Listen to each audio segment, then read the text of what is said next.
अगर हम बात करते हैं देश के विकास की, तो किसी भी देश के विकास के लिए उसकी आर्थिक रीढ़ का मजबूत होना बेहद जरूरी है। और भारत की आर्थिक रीढ़ है कृषि, जो बेहद कमजोर होती जा रही है। और इसकी वजह है कृषक।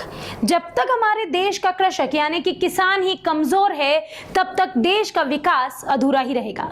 आज शान किसान में हम बात करेंगे उस मुद्दे पर जो किसान की आर्थिक स्थिति को मजबूत कर सकता है और जिससे देश में कृषि को भी मुनाफे का सौदा बनाया जा सकता है। नमस्कार, मैं हूं कनुप्रिया सत्तन। किसान की स्थिति को सुधारने के लिए सबसे आवश्यक है उसकी एक निश्चित आमदनी तय की जाए। लेकिन कैसे? उसकी फसल का वाजिब दाम ही उसकी निश्चित आय हो सकती है।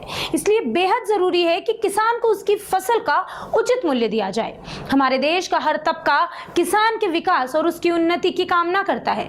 ऐसे में किसान के लिए सरकार द्वारा बनाई जाने वाली किसी भी योजनाओं पर किसी को भी आपत्ति नहीं रहती है। किसानों को उनकी फसल का उचित मूल्य मिलना ही चाहिए। इस सोच के साथ भारत में एमएसपी अर्थात न्यूनतम समर्थन मूल्य प्रणाली शुरू की गई थी।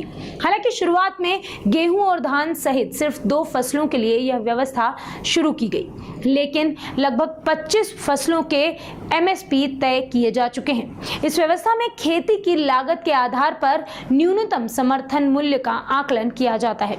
हालांकि कृषि विशेषज्ञों का कहना है कि एमएसपी प्रणाली में भी कई खामियां हैं जिन्हें दूर करने की सरकार को जरूरत है। आपको बता दें, हमारे देश में 2 तरह की खेती होती है।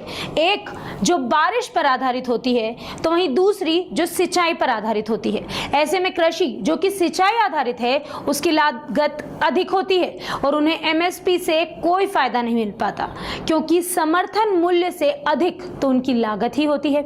मनमोहन सरकार के समय किसान आयोग के अध्यक्ष डॉक्टर एमएस स्वामीनाथन को बनाया गया और उन्होंने एक सुझाव दिया कि हमारे देश में कृषि को फायदे का सौदा बनाने के लिए किसान की लागत पर 50% लाभ जोड़कर एमएसपी तय किया जाए, जो पहले लागत में सिर्फ 10% ही था। वर्ष 2014 में भाजपा ने अपने घोषणा पत्र में बड़े ही जोर शोर से कहा कि जब वह सत्ता में आएगी तो वो स्वामीनाथन रिपोर्ट को लागू करेगी। हालांकि ऐसा कुछ नहीं हुआ। इसे लेकर सुप्रीम कोर्ट में एक जनहित याचिका भी दायर की गई। हालांकि पार्टी ने इससे अपना पल्ला साफ साफ झाड़ लिया।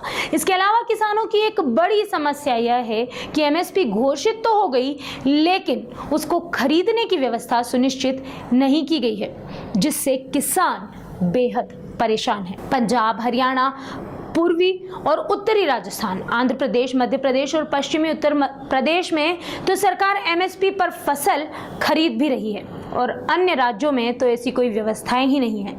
जहां है भी, वहां केवल गेहूं और धान की फसल पर ही एमएसपी दी जाती है। अब ऐसे में सरकार का किसान के हित में उठाया गया कदम भी कारगर साबित नहीं हो पाता। अगर किसान के हित के लिए सरकार कोई भी योजना बनाती है तो उसे इन सब बातों का खास ख्याल रखते हुए योजनाओं का क्रियान्वयन करना होगा।